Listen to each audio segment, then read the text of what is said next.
Thank you, producer guy, for that pounding intro. I'm Eric Purius, Bell Mortgage. You're listening to Real Talk Twin Cities. We are your advocates in all things real estate.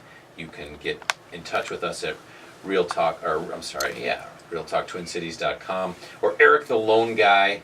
Cheryl, hi Cheryl. Hi, Eric. It's Cheryl Kempenick, Coldwell Banker Burnett, by the way, Eric. Yeah. Thanks for that. What, I should know the website by now? Is that what you're saying? realtalktwincities.com. She's so specific. I love it. We are back again with Dorea Arguelles. She's sharing her experience, strength, and hope as the author of Adventures Walking on Water. She's been through a lot in her life and has come out on the bright side and serves as an inspiration for folks. Welcome back, Dorea. Thanks for being here. Thank you. It's nice to be here. Yeah. And so one of the things that we were just talking about here is, going through just extreme tragedy in your life. And it is really difficult to give anybody advice on how to deal with grief and tragedy in their life. And so Dorea is just hoping to inspire you and tell us a little bit about her perseverance.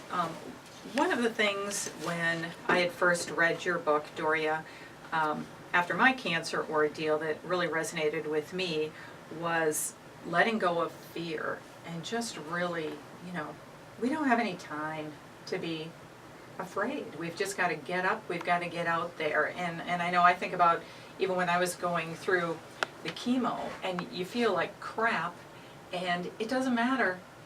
You're going to feel bad if you're at home laying on the couch or if you get up there and go out and do something.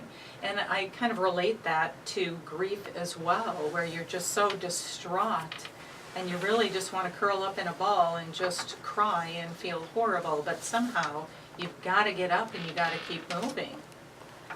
Right. I've learned to look at my children over these years as getting me to heaven. And I've had to focus totally on them, starting with Danny when he was during his cancer time. And I think that was part of how God just sort of helped me along, because I had to take care of all these kids. There was nothing else to do. So as I did that,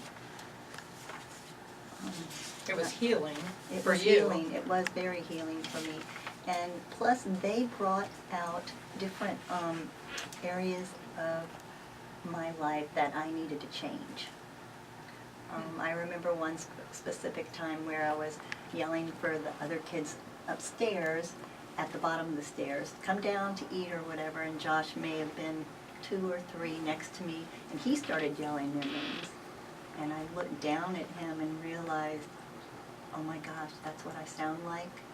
So that's a really small, insignificant thing, but the children have brought me to a better place because I've been challenged with giving myself to them. Well, and 6 kids on your own and one who is dying from cancer, and you're traveling 6 hours for treatment. What was that, every other week? They would let us stay home maybe 3 weeks or so, or 4 gosh. weeks, but then most of the time he was in the regular hospital in our town because he got the fever, and so he'd go and get that, but the treatments were, 6 hours. And this one particular man was so sweet. He flew, he had a small plane, and a couple of different times someone approached him that knew me and asked if he would fly us, and he did. 3 times, I think, so Danny wouldn't have to drive. So Yeah, So, well, that's so it was great. the getting out of yourself then, in other words, in the midst of this, or help me, maybe I'm following, in the midst of trying times, you found solace in serving others. So in other words, something bigger than yourself. right, Is that right? Yes, Okay. definitely.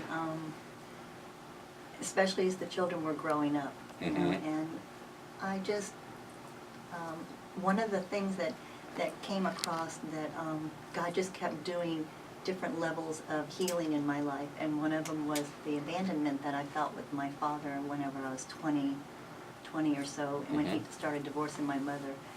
And it was a really deep abandonment. And I was thinking to myself, oh my gosh, I'm married. I should not be feeling this way. You know, I'm an adult. But I did. And after my son died, I ended up, someone guided me through deciding to write a letter to my father. And I wrote a letter to my father, and I was terrified, very fearful, because I felt like my father was kind of a very controlling person, and so without my husband being around, if I opened a door for him to be part of my life, he might control me again, and I didn't want to go that route. So it was kind of a really big thing I had to overcome. So the fear and abandonment, and you overcame it by Writing this letter, and did you send it? I did send it. Okay, he read it. He read it. And what happened? He responded back with another letter, and was very proud of what I had accomplished in my life and what I was doing, taking care of my kids. And So you reached out then. You kind of acted in spite of your fear. but the person who kind of guided me to help me do that also said, "No, you need to understand, nothing may come of it." Right. Or you need to know that it's okay, that you did what you could do, and that's all you can do. Yes. So you did it for yourself. And I think that there's so many dads out there, and especially with daughters, they may not have a close relationship, and they don't realize what a divorce can do to any, boys, girls, sons, daughters. I mean, it really does create that abandonment feel. Yes. And it's very important for both parents to stay close to their children, because they are so needed. I wanted to talk a little bit more about your husband, Dave. So, how old was he, about 40? 39. 39. So he's 39, 6 kids, the youngest almost 2, and you were actually remodeling your house, trying to make more space for your children. It was a 4-year project. We were almost done. Yeah, and so, everybody's working together, the other kids are helping with the other kids, and your one son was helping him, and he fell off of scaffolding and hit his head. So it was very, very sudden. And so when you got married, you didn't have an extremely faith-filled life. This really came to you after suffering your tragedies. Right, yeah. And so then after, it was about the same time that you found out your son had terminal cancer, that you found Dave's journal. And I just thought it's so fascinating. He just sounds like the most incredible guy. And some of the things that, I found in the book, like, life is fragile and short. Why do I waste time doing meaningless things? That's pretty profound for somebody that doesn't know that they're going to die. And then he said, take comfort when loved ones die, knowing that they're in heaven. Belief in life after death lessens our blow. I'm responsible for my own wrongdoings, and I can't blame anyone else. He was very insightful. Yeah. So this must have been extremely reassuring for you, and I'm sure you still take comfort in what he writes today. Well, what he did was he would read scripture, and then he would write what he felt like the scripture was saying to him. And that's kind of that whole basis of what he did that year. Yeah, well, that's great. I mean, it's just a wonderful message in the book for all of us. And, one of the other things he said is, if you are ready to die, you'll live without fear.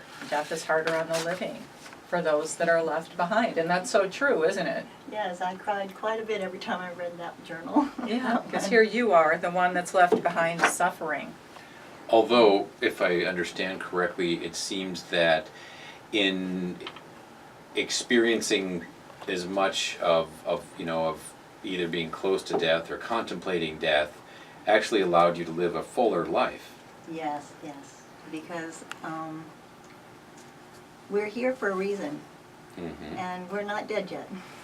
So we have to do what we're here for, right? It's true. It's true. It's up to us. Wow. Well, thank A lot you. of hope there. Thank you for sharing your Thank inspiration you. and your story of hope. And hopefully that has touched someone in the audience. And again, we've been listening and speaking with artist teacher Dorea Arguelles and her book Adventures Walking on Water, which you can get on Amazon.com. So thank you, Dorea. We appreciate your time today. Thank you very much. And we hope you have a great new year. And she's traveling off to warm destination. Yes, I am. That's the ultimate solution, I think, to all of your fears and worries, is to go to Florida. Sit on the beach. Yeah, exactly. I'm Eric the Lone Guy, along with Cheryl Kempenick, Coldwell Banker Burnett. Real Talk Twin Cities, we're here every weekend for all things real estate. We're going to be back with Ask the Expert, a Mortgage Minute, some featured listings, so stick around on AM 1280, The Patriot.